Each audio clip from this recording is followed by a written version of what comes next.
majority of them think of BMX back in like the late 80s, early 90s. Like remember when BMX died in like the early 90s? Some of them are just like, yeah, I used to carry GT, but I don't carry that shit no more. Well, hey, Ricky, we're on now. Are we? A lot of shops don't want to take like the BMX risk because, like what Ricky talks about sometimes, it's like if my boss doesn't see that there's a 40 margin on anything, he doesn't want anything to do with it. Right. Okay, so you can start back over where I interrupted you now. I'm sorry, I won't interrupt this time. You ain't live yet either, are you? Yeah, YouTube tells me I am. I don't know. Okay, I found it. Okay, cool. Yeah, we're good. We're in. Everything's good. We're good? Yeah, we're good. We're good. This is like the first time I've ever chatted live on the internet, period, by the way. Well, hello, Geoff Meade. Man. Hopefully this will be the first time you don't smoke a cigarette for 3 minutes. Okay. I'm going to introduce Geoff Meade again as the lip lord of New Jersey with front and rear brakes, who's goofy-footed and does decades anywhere he wants to. I can never escape the goofy-footed. Well, it's just because you're that good. So, where were we at before I interrupted you twice? We were talking about how shops are pretty much terrified to carry BMX. Okay, so what you were in an introduction of yourself and giving context. Can we get that context? No.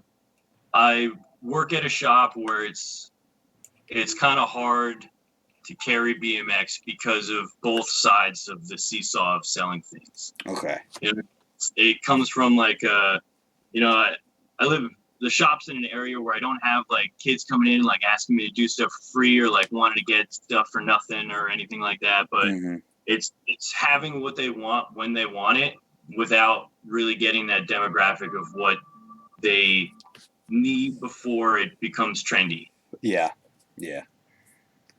Like the oil slick stuff. I'm terrified to order oil slick stuff because if that stuff's not cool tomorrow, I'm sitting on a half a bike's worth of merchandise that isn't going to sell.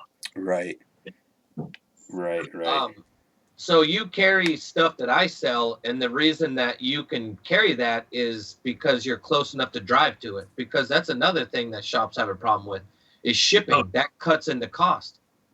Oh, shipping's nuts. Like we're also a Fit and S&M dealer, and we did a couple of runs with them. But like when it comes to like ordering single bikes for like a kid's Christmas present, if we didn't have their color along those lines, yeah, it can get costly on both ends. Like I have a hard time telling a dad trying to get a BMX for his kid that there's like I got to swallow $100 worth of shipping for one bike to try to get it there in time for Christmas. Yeah. Yeah. Which cuts your margins, and there's no money in it, and that's the hard problem. And the problem is you understand BMX and you know it, and the saddest part with shops is they have no fucking problem spending $30,000 with Trek or Yeti or any other program, and they have a hard time with $200 at a BMX company. They're not spending an arm and a leg. It's seriously 2% of their bike shop, and they're still bitching about it. That's the hard problem, is trying to prove to them that, like, hey, it is profitable. There is things that you can do. But they just don't want to take that chance because they're just used to that same thing. Well, it's not a 26er. It's not a 27.5, 650B. Yeah.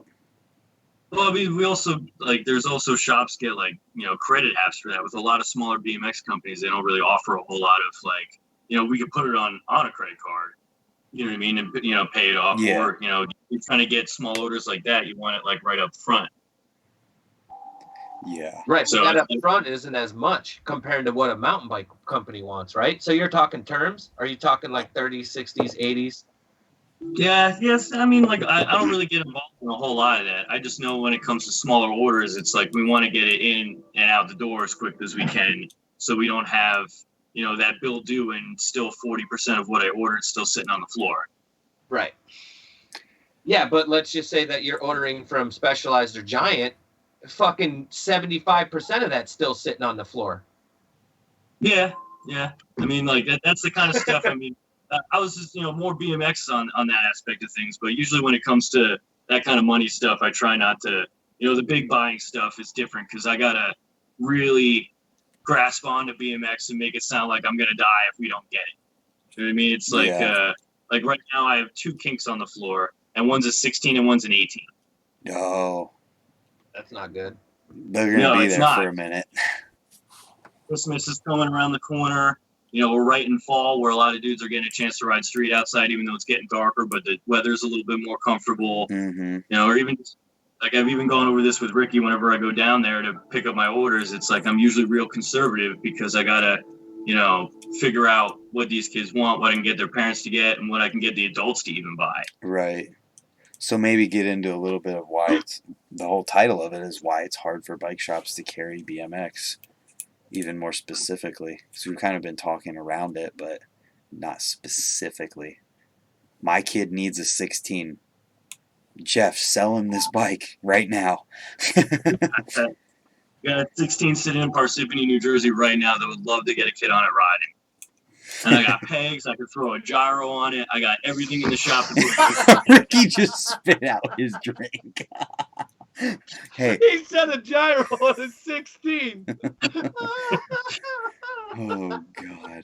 You'd actually be amazed at how many parents come back to the shop with not even a BMX bike, but with a straight cable, and they're like, "My kid's brakes don't work. I just bought this bike, and I pull it out of the car and I turn the handlebars around, and it's fine." Like just from the compression from the cable. Yeah. Like I've had dads back in my day of like early working at a local shop where I grew up. Like I've had dads coming in wanting to like literally verbally abuse us because their brand new bike didn't work. And I walk out to the car and turn the handlebars around and I get like old man apology, like, "Oh, I'm sorry, I didn't know." You know, just people don't know. Just 16 with a gyro would be the craziest thing ever. I just heard you say gyro and 16 and I couldn't help myself. I just spit all over my floor with gyros. Okay.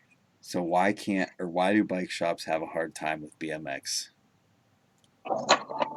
Because it changes a lot, and being able to have a profitable margin and sell through is difficult.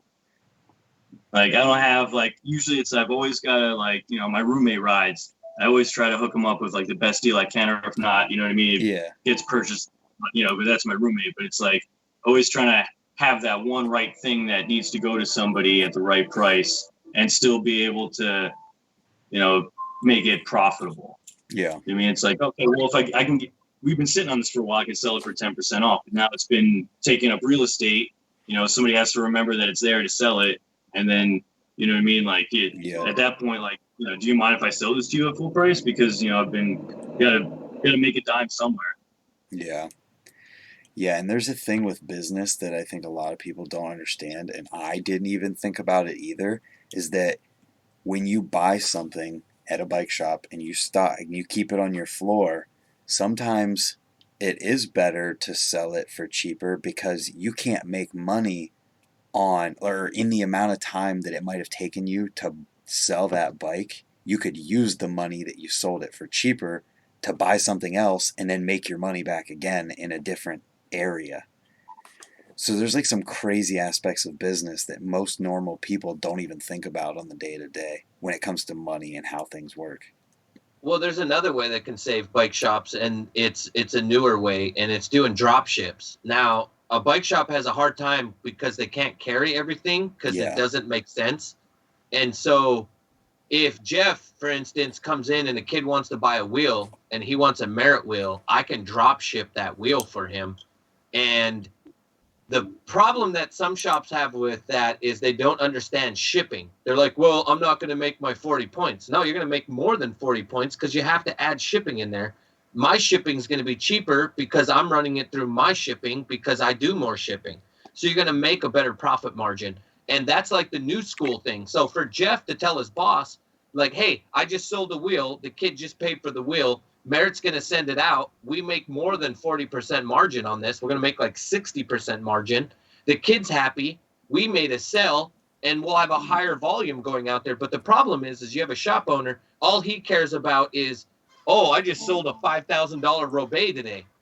He sees 5,000, but in all honesty, he made $800 on it because it probably cost $4,200 to put that whole thing together, sit it out on the fucking showroom floor, and there's barely any money made on it. But he sees 5,000 compared to Geoff making 60 points on a fucking back wheel.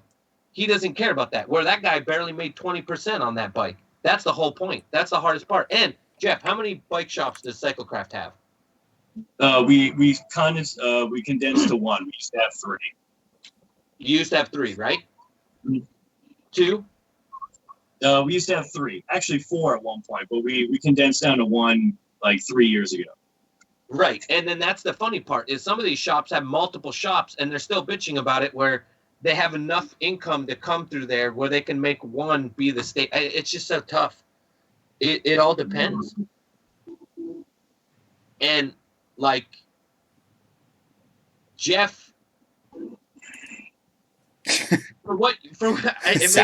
makes me pissed because I'm trying to word it in a way that doesn't sound like a fucking asshole. But at the long run, like Geoff is just an employee, and Geoff has to make the bike shop money. So a majority of the time, even though he loves BMX, it's hard for him to carry BMX because BMX doesn't make money for the shop most of the time. Yeah, I mean, usually when it comes, like, kid buys a brand new battle, usually I'll throw in, like, hey, if you bought this wheel, I'm going to throw the tire on it. I'm going to throw in the stand. You know what I mean? I'm going to look at everything else. Yeah. You know, there's a lot of, you know, I try to hook up all the young kids to try to keep them coming in. That's the thing. Like, some of these shops that can create a really awesome scene. Like, we have a handful of skate parks around us. You know what I mean? Like, it's just hard to get these kids on these things and to stay into it. Mm-hmm. Yeah.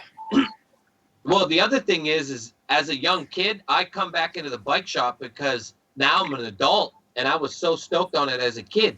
You're creating future sales. If you sell a kid a bike, he might grow up, have a kid, and then come back and want to buy a bike from the bike shop he got his first bike from.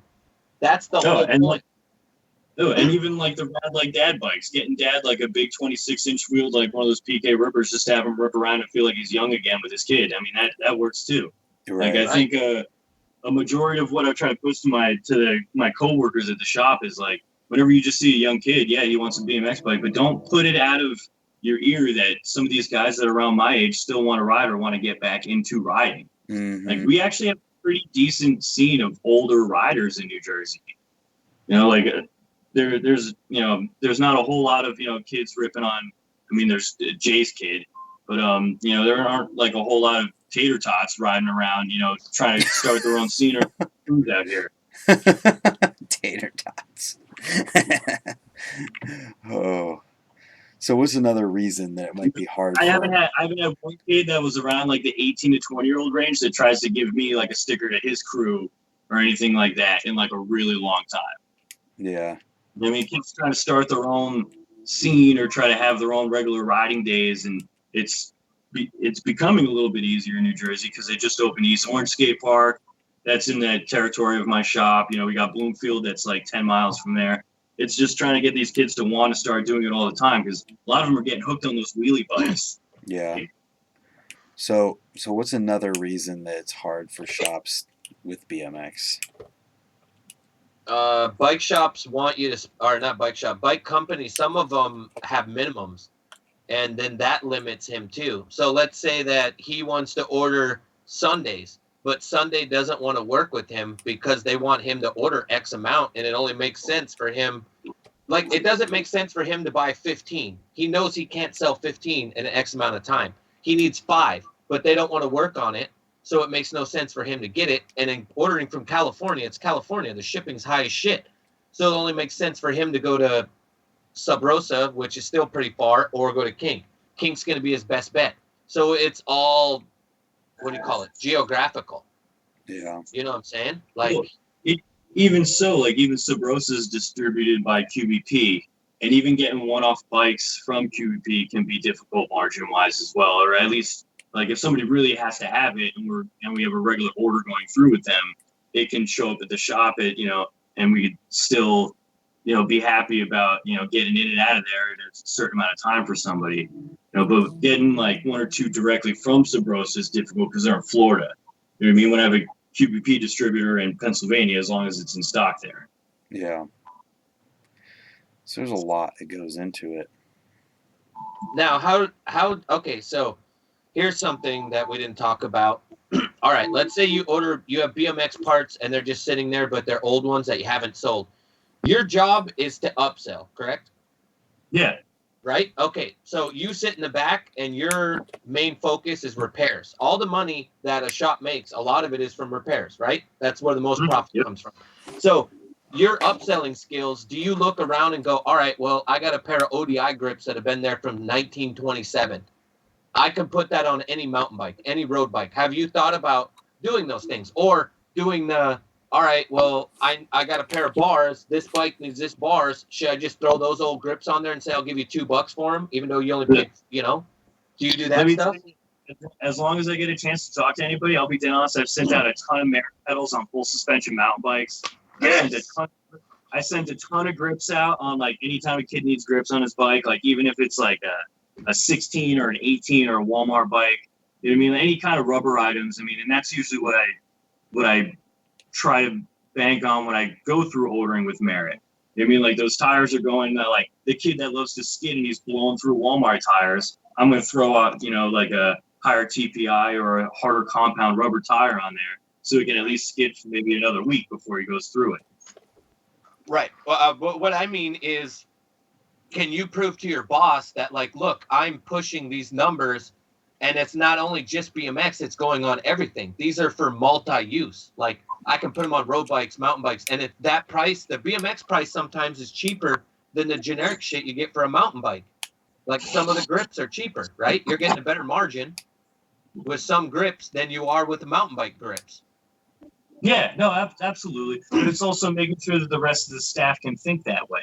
Yeah. You know what I mean? A lot of these guys want to throw those, like, a pair of $190 aluminum blow up in an afternoon because the bearings are the size of my pinky fingernail, pedals on these bikes. They don't think, like, hey, why don't you even take a pair of these Merritt P1 pedals, and if you break your pedal out in the trail, you at least have a pair in your Camelback to get you out of there. Right. Everybody else there is a little bit older than I am, too, or they don't ride BMX, so they don't see the transition of using some of those parts multi-purposely. And they don't give a shit. Let's be honest. If a person doesn't ride BMX, they don't care because it's the same thing. Be honest. It's not give a shit. It's that they're uneducated about it. You know what I mean? It's sitting down with them and getting them to remember that stuff's over there, that they can use it for kind of stuff. And that's what I think. Going back to how this started is like when you go into a shop and a shop doesn't care about BMX. It's because a lot of times they'll think that like, oh well, none of these kids want to buy these. Like what pedals would be like a good scenario for this? Wellgo. Yeah, even they're not buying my Wellgo pedals. But why would I buy a pair of higher end pedals to pull this off for these kids if they're not even buying my Wellgo pedals? Mm-hmm. Yeah, that was like gyro cables. How many bike shops do you roll through that probably have a bucket full of gyro cables in the back? They're hardcore. They're like the ones that were this big. Yeah. The ones that had the little brass fitting at the end that you can't use anything because the handlebars have all gotten gigantic. Yeah. Yeah. That's one thing though I wanted to hit on is that you said about being uneducated about things. That's the hugest thing you got to think about is if somebody doesn't know something or hasn't been told it, then they just don't know. So can't always assume. And what's crazy is that BMX is still such a simple form of a bicycle, especially now that not a whole lot of people run brakes. But a lot of shops still don't understand, hey, the bottom bracket standard changed in 2008 when FBM was the new standard.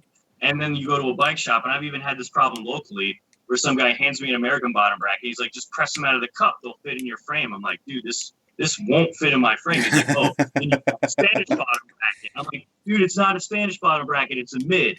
He's like, well, then those bearings, it's like a back and forth thing where it's like, you guys don't remember that standard changed. Like all the bikes that you guys carry on the floor, you've never had to change a bottom bracket. You know what I mean? You never had a kid upgrade his cranks from ball bearings to his first set of 3-piece. And it's just weird how some shops kind of put a blind eye to that kind of stuff. And it's so simple to a BMX repair would take me a 15th of the time as any other bike in the store. Yeah, absolutely. So have you talked about the things that you were referring to when you said you had a whole rant about this when it started? Well, my is just like a lot of shops don't care to look in the direction to educate themselves enough on having the proper stock and knowing the right stuff. Like if I go into a shop and they don't know like the mid-bottom bracket thing, I'm not going to buy anything there. Like if you guys don't even know that like the bottom bracket standard on a BMX bike, because there's 90 different ones for road bikes. Like it takes me a day to figure out what bottom bracket goes into certain bikes if they're not a brand that we carry. So it's like if you guys haven't given a chance to even carry some of this more simple stuff, to have these kids or have these even adults or have the scene like buy stuff through your shop, then you don't deserve those customers. Yeah, that's fair. But if you live in a small town and that's the only shop, that's where you have to go, and you got to be the person to educate them. Sometimes, like a lot of times when I went to that shop, it was a road bike shop. It was in Ridgewood. I went with Justin, Mark, and ZJ. And they're like, these guys are fucking assholes to me. So I walked into the shop and I went to the lady. I was like, hey, look, I got 3 kids that are coming in here and they need their bikes worked on. How much money do you need? And she goes, what'd you say to me? I was like, how much money do I got to give you to just use your chain breaker real quick? She goes, nobody's ever fucking said that. They just want to use it for free. I was like, I'll give you $5. Let me use your chain breaker. She's like, oh, really? I was like, yeah, let me use your chain breaker for $5 and I'll give you $2 to use your Allen key. She's like, really? I'm like, yeah, just let me do that. And then is there a possible way you can start ordering chains? Actually, and then I went in my sales pitch. But I just told her, she's like, wow, they never talk this way. They just come in demanding. Now, I am not saying that all, majority of these people that are on here are old enough to know not to do that. But at one time, we were all fucking kids. Yeah. All right? I used to go into a shop and be like, how do you not have the new standard jacket, you piece of shit? Everybody has the new standard jacket with the fucking Cobra on the back. How do you not have props? This is a shitty bike shop. And I used to just be like that because I was a dumb kid. How do you not have Castillo bars? Everybody has 4-piece Castillo bars. How come you don't sell Primo mustaches? You would go through all these things. Huh? I was just going to bring up mustaches. I remember mustaches being like the bar that every shop had to have. Yeah, right. You know what I'm saying? But it's like they just don't understand or they don't know. But the other part of it, playing devil's advocate, is we don't give them enough chance either. And I'm guilty of walking into a road bike shop and seeing a concept shop and they have nothing but like $10,000 bikes on the floor. They're serving cucumber water. And they're all wearing fucking spandex shit pants. You know what I'm talking about. They're all spandex warriors. And I come in there with a salty look on my face, and they look at me, and it's salty. And I just feel like there's this little gray area, and you're 100% right. They're not educated. But at the same time, I come in there with a negative vibe. They have a negative vibe. So my whole point is maybe some of these guys might have had kids that were douchebags, and maybe they just got to cross that bridge and apologize, even though they didn't do it, but maybe it could open the door. And the good thing is we got people like you that pick up a shop that wasn't carrying BMX, you understand it, and now you're trying to give it a chance. But then we're stuck with the guy that pays the bills, and the guy that pays the bills is the one that buys the product. So in the long run, what do? You know what I'm saying? Like, how much dick do you got to suck to get a pair of BMX pedals in there? Yeah. $5,000 off a road bike looks way better than $20, but you're making more margins on that pedal than you are that road bike. Am I right or wrong? No, you're right. It's also getting that every order that I've made with X BMX company, I'm just going to say the building distro or whatever, or kink. You know what I mean? Every time I'm actually doubling my order, and I've been blowing through those bikes, but then there's still a ton of other shit that the shop has to pay for. You know what I mean? So sometimes getting BMX bikes isn't put right on the front burner, but I don't only want to just be like a shop that carries a good selection of BMX stuff. I'll be dead honest, I'd really love to be the BMX shop in New Jersey. I would absolutely love to be like, I'm not talking about filling a whole stock room or having a whole section of the store devoted to it, but I want to be the guy that everybody goes to find the stuff that they need, the stuff that's going to fix their problem, and whatever they need after that. And it's not a hard. Do you know how cheap that is? I know it's cheap, but from a perspective of having so much other inventory on the floor, I just got to make sure that, like, not only am I presenting that, but I also need those people to come in and believe in me to do that. You know what I mean? Like, if I constantly have people like, oh, well, the last time I went in there, you guys had one pair of Taj grips in a cardboard box on the floor and a couple of Merritt pegs and, you know what I mean, an old pair of, Odyssey bars hanging on the wall. Because I roll through stuff pretty quickly, but then it's replenishing it quick enough to keep that word of mouth going that shop has what they need. Oh, I went in there, you guys didn't have anything, so I didn't think you carried BMX stuff. I'm never going to come back. Yeah. Right. Well, the other part is the education of what's new now. There's drop ships, and there's also you having an online store which offers all that, and you can do that. But the part is explaining that to your boss of how it works, because a kid feels better and more comfortable ordering through a phone than physically doing it. Oh, yeah. Yeah, and that's what's weird, because we actually do ship stuff out of our website, but I'll be honest, if a kid's looking for BMX stuff, unless he's locally looking on ordering it, they're going to go to the source, or they're going to go to whatever dance is becoming now. You know what I mean? Or they'll do it direct off the BMX, website. You know, I mean, I know you with like Eastern and stuff like that, you can just buy it right from them. There doesn't even need to be a middleman. Yeah. Right. Well, that's why they're killing themselves at that. But what I'm saying though is, all right, you want something, and I can give you the answer to that, and I can make it cheaper for you to have that by working with X amount. You're already in the industry. You understand how it goes, and you know what companies will sell to you and what they will do for you. I'll do all the work for you, and all you got to do is just suggest it or put it up to try to sell it. The whole point is like, drop ship is the easiest thing. You do absolutely no work. All you do is collect the money, and I do all the work for you. But the hard part for you is explaining that to your boss. Like, I can't give numbers right now, like when we have a personal talk, because I can't tell these guys, shop cost compared to distro, but I can tell you by margins, you're going to make better margins by not stocking it. This sounds crazy to say, hey, you can have my product without stocking it, but let's be honest, everyone orders off of a phone nowadays. If it's convenient, they're going to get it off a phone. That's just how kids operate nowadays. So God, this is so hard for me. I wish I need to come to your shop. I need to meet your boss. I met the one guy you have, and holy shit, does he not like anything to do with humor? Yeah, well, no, you actually haven't probably spoken to my boss on the phone. He's usually never in house, but it's just one of those like what my went back to this. What my rant is originally about is just making sure that if your shop doesn't really, the best thing you could do for your shop is educate them about what kind of riding you're into doing. You know what I mean? Like, if you go into a shop and there isn't any BMX stuff there, if you don't see any, first of all, ask.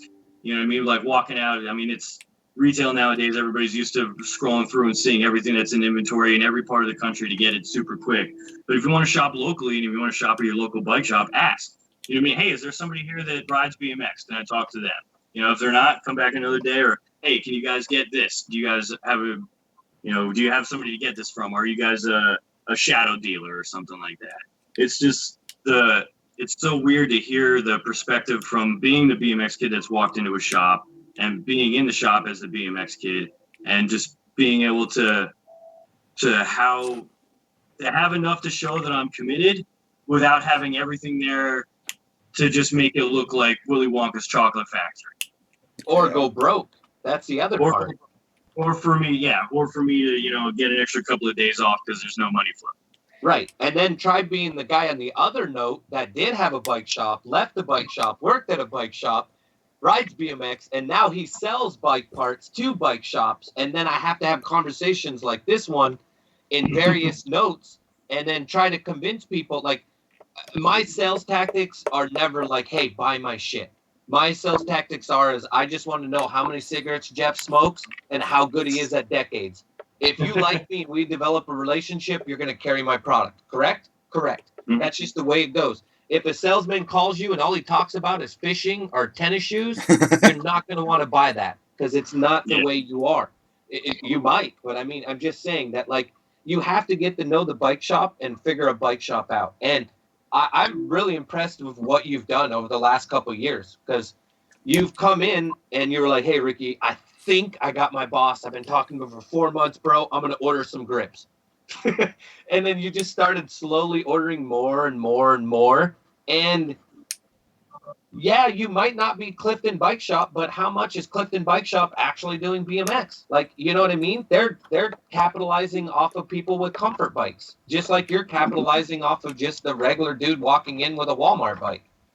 So for what you're doing now is really good. So the moral of the story is, if you're the BMX kid in your town and you think your bike shop hates you, try to work for them.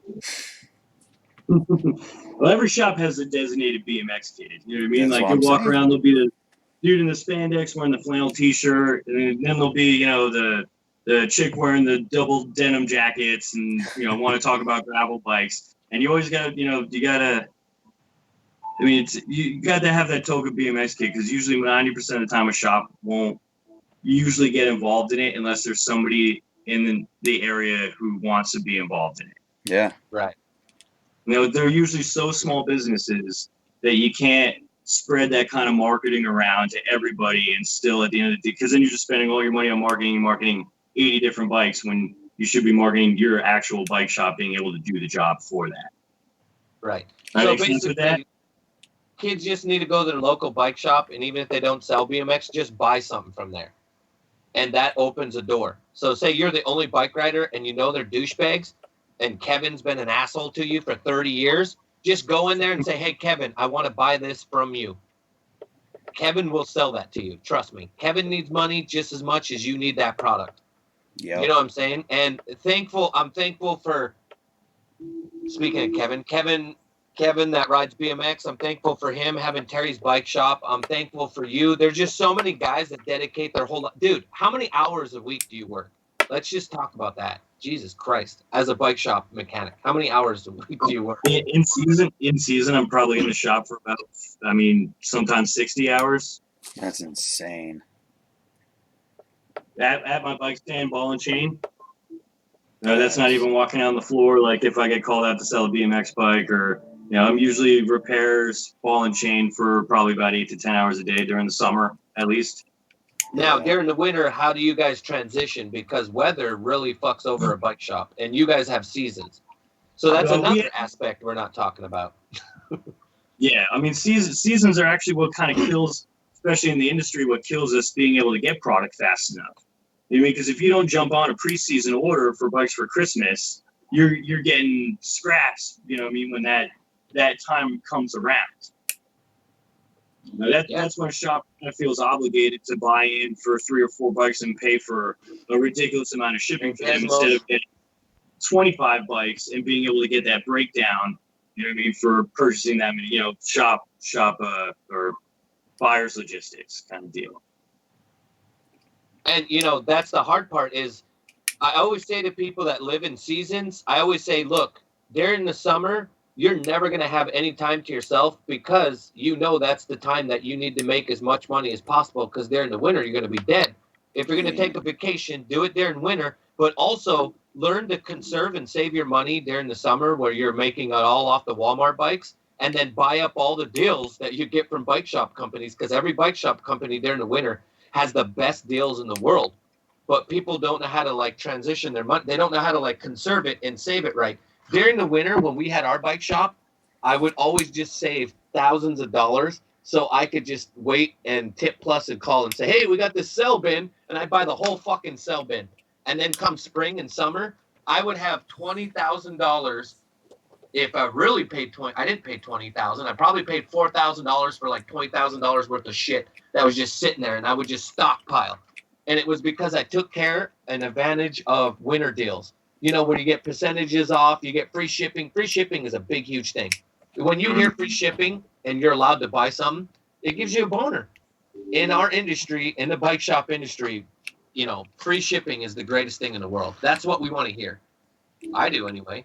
You know what I mean? I love when I can call someone and be like, yo, today it's free shipping. They're like, all right, I'll buy this. Speaking Jeff, of it's free shipping for you anyway. That's one of the best things ever for, especially that's kind of a blessing having, you that close to my shop, Ricky, is that, I can make an order and I can go pick it up in 25 minutes. I run out of pegs. I call up Ricky. hey, go get some lunch and come back, and I'll slap some pegs on your blah blah blah bike, and I can get you guys out of here. Yeah, but I don't have to tell them I got to wait a week because my order's not going to go until the week after because we already made one this week. Yeah, and then wait for that order to come in. Right. Speaking of discounts too, something else that makes it hard for shops in BMX is that shops will try and buy the cheapest thing they can, so they see last year's colorway in there for half off, and they're like, oh cool, this is half off, we'll buy it, and then it sits there for 4 years because it's the wrong color. I am terrified of doing that. I constantly order more flat colors, blacks, silvers, reds, you know what I mean? I try not to go crazy with colors because that's the craziest thing. It's the color at the end of the month might be different than this color is now. Yep. You know what I mean? I actually used to work for a tire company that made reflective pattern tires, and they went Chapter 11. They went under because nobody wanted anything to do with that. And then literally this year, I see all those camo colored Colt tires, and I'm like, okay, well, we started this 10 years too early. It just, it's all scary to think about, a brand that was kind of starting to make their way. Even Nina Buitrago rode one of the tires for a little while. I think there's a picture of her doing a bar spin with a reflective trim around the edge, and that was the company that I worked for a small stint. And it's everything went under, and then what is it? Probably 2008. So 10 years later, now tires that I was literally made fun of for riding on my bike are literally the coolest thing ever now. Pretty funny. It's those things when it comes to sales and stuff, when you have that, kids sometimes just want to come in and they want a candy store where they can sit and touch and grab. Just like older guys. Oh, dude, I'm in a Harley store, dude. Look at this fucking Harley. I just want to grab it and stroke it. Kids just want something to look at. Even if it's generic shit, they still want something to touch and grab. So that's why I always say take advantage of the seasons. It's hard when you work in a place and you only have 4 months out of the year. That's what Jeff's basically working with 4 straight good months to have a lot of people there. And that's where he's getting his big bunch of money. And for him to be full-time and have a boss that does that for him year-round is real good. So he is in a good shop, but at the same time, BMX isn't the most profitable thing. It's not number one. I mean, to us, it's number one, but to a shop owner, not even close. And, convincing them and teaching them is a pain in the ass. I just constantly have to battle keeping the reputation for being the shop to go to get to be able to get that stuff. It's that. That's one thing that's always been a big gripe is because it's nobody's bought any BMX stuff here forever. I'm because you haven't stocked any. Everybody thinks that you guys don't carry BMX stuff, so nobody's going to come here to buy BMX stuff if they don't see it here. Right. And everybody does love mail order shops. I mean, I still think that there's a ton of people that get cabin fever or drive-by fever. They see a shop, they want to, I even had some guy pretty much I'll even go to a shop and buy valve caps. You know what I mean? Every year I go down to Powers and I buy something out of that shop, even though I could probably get it at my shop for whatever cost is, just to, because that scene is awesome. He's doing a great thing. It's just tough to maintain that balance of keeping everybody happy, but keeping the reputation word of mouth locally. That's the place to go get.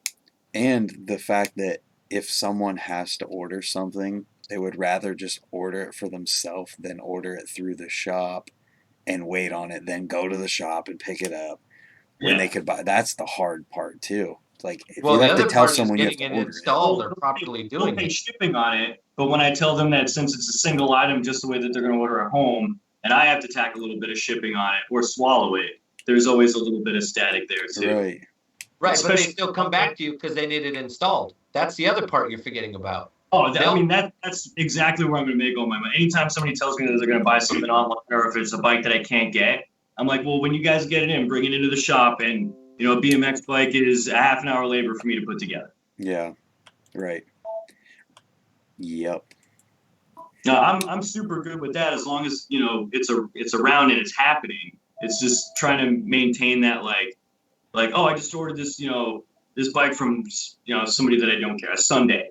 I just got this bike from Sunday, and it's just oh, well, you know, instead of my buddy having me put together, my mom will be way more excited for shop. Like, I want to be on the top of that list where they're like, oh, definitely bringing it to craft because that's the dude that's going to do it right. Right. And another huge thing that companies, you probably already know this, but companies in the other, just the other portion of bicycles that's not BMX, they're starting to do a thing where if you're a dealer for that company and somebody wants to buy it online, they can buy it online, but they're getting it shipped to your shop. Like you only get a percentage of it though. That's gonna start happening more and more, right? Which is just kind of exciting. We do that with a couple of brands, but I haven't really seen that too much in BMX in my area. Right, it's other types of bicycles. Yeah, Giant's doing it. S&M and Fit offer it now. Yeah, but I'm nowhere near S&M and Fit. You know but I'm saying if somebody orders it online and you're the local shop, you'll get the S&M or the Fit, and they'll send you a check for you to build the bike. Okay. So you'll get a percentage of the sale, and then they'll send you a percentage for building the bike too. So you'll get, I don't know how much of a margin, probably 20%, but it's 20% of something you never would have gotten. Exactly. And I didn't even have to have a conversation with the customer. That's good too. It's just making sure that, you know what I mean? Like, I would even like to be the guy that like, oh, we're going to ship it to this shop. But no, I actually want you to send it to craft, even though it's a little bit further, you know, for those guys to build it. That's, you know what I mean? Like, that reputation is hard to maintain. Right. But the good thing about them doing that new thing is it's always up to you to be the salesman and upsell. No matter what, if somebody brings a repair in, you already know, like, all right, they need brake cables, some lanyards, whatever stupid shit, I'm off the top of my head. New tires, make sure you're selling 3 or it's for free. If you're not selling 3 things on top of that, you know, or I always looked at it as 3 things. Like, all right, they need new tires, the repair, and something else. I'm giving away the bike for free. You know those people that are just bring a bike in and then those shop dudes are like, yeah, it just needs 1 tire. You know, that shop ain't going to make shit because this dude doesn't care about his job. All right, to be honest with you, you're not going to be the richest person in the world working at a shop, all right? It's a love-hate thing. Geoff, you love BMX or you love shops. That's why you're there. Right? Yeah.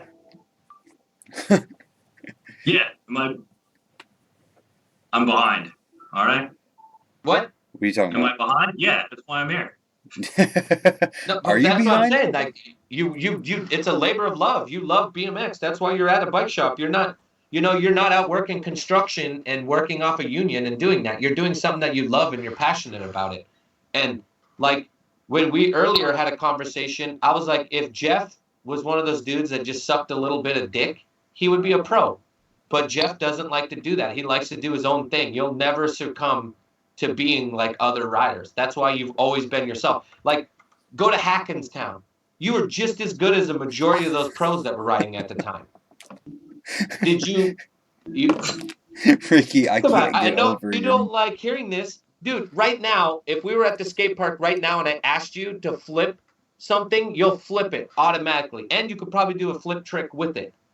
I'm not saying like a flip's going to get you sponsored, but what I'm saying, though, is you have such a big range of tricks and your style is so crazy because you're dick-footed that I feel like you could have had that, but you just didn't do the, oh, well, all these guys are going brakeless, so I'm going to go brakeless. All these guys are sagging their pants, so I'm going to sag my pants. No, you just kept listening to fucking Lucero and kept your 4 brakes on and kept to yourself. In Hackenstown. I always say 4 brakes, 2 brakes. 2 brakes. Let's go to Hackenstown. Also, I didn't live here, Geoff. So if I lived here, you would have been sponsored because I would have just been the guy talking for you. Dude, I just did whatever I felt good with doing at the time.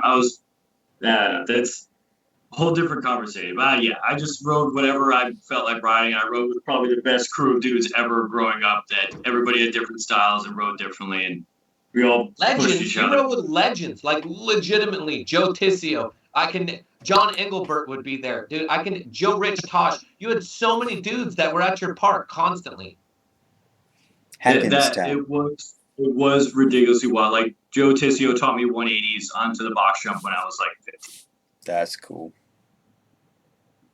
That's pretty cool. Do these kids today's Joe Tissio's birthday, isn't it? That was the reason why I ran front brakes until I got laughed out of them in like 2006. And then I put them on when I turned 30. Dang. Huh. I didn't know all that history. Oh, yeah. Hackettstown was like probably one of the longest running skate parks in the East Coast, minus like Kona. Are you sure you didn't mean Hackenstown?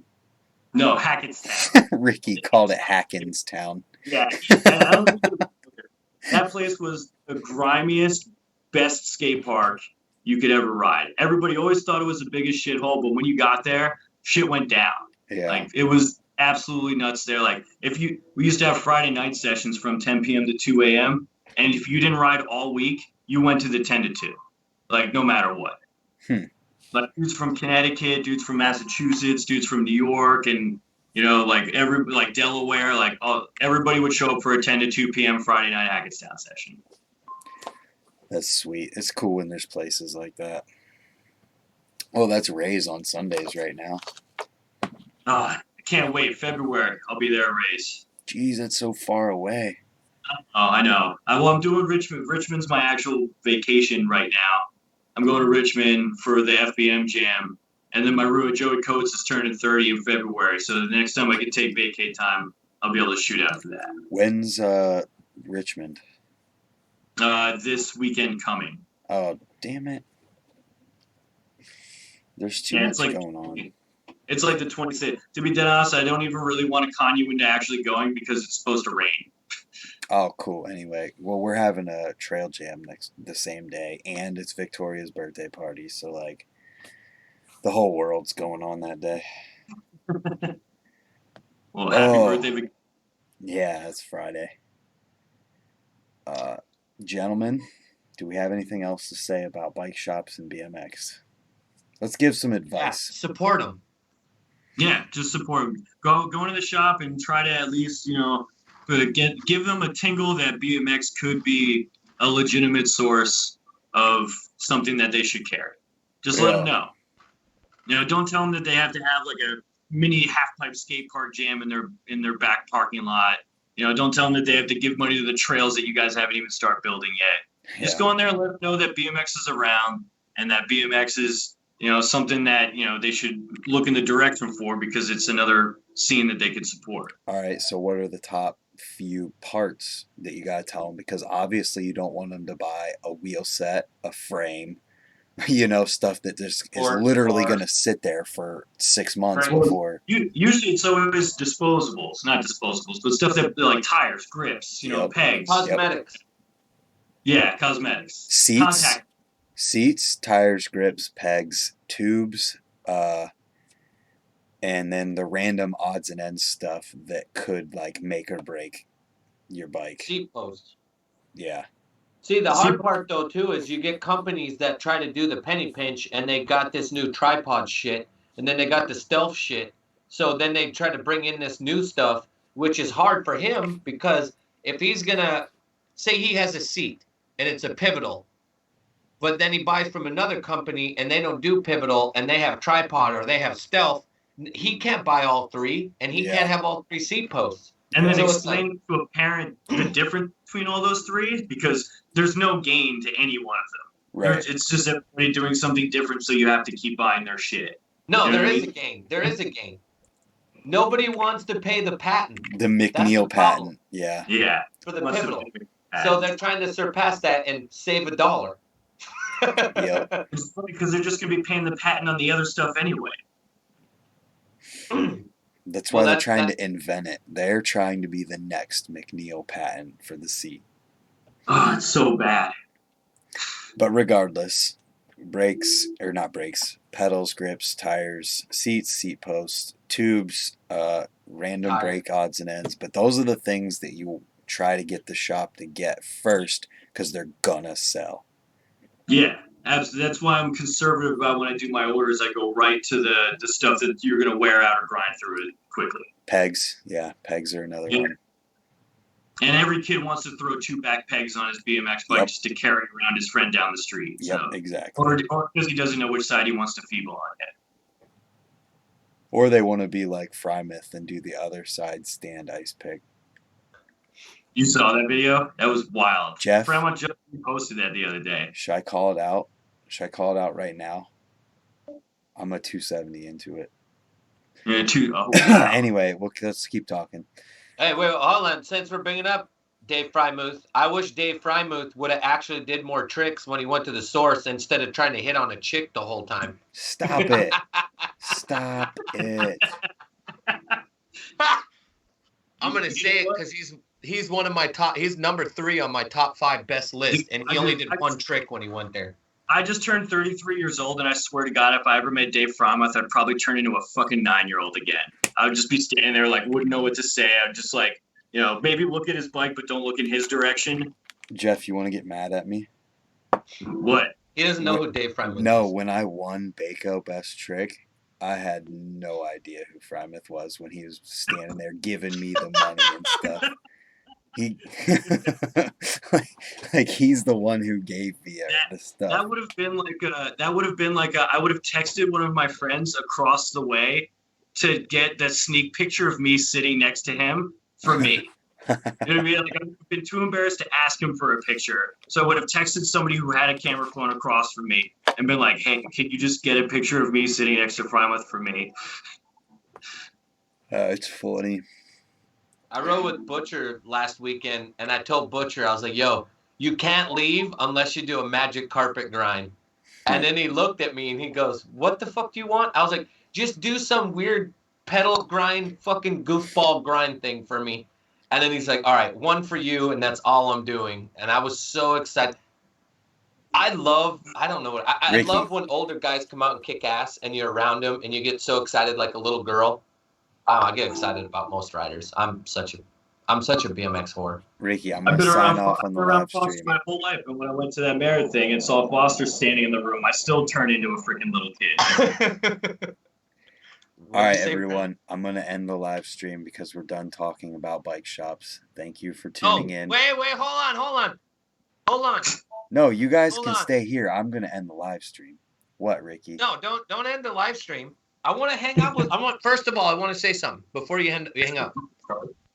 At one time, there was 33 people on here that were live. Yes, there was.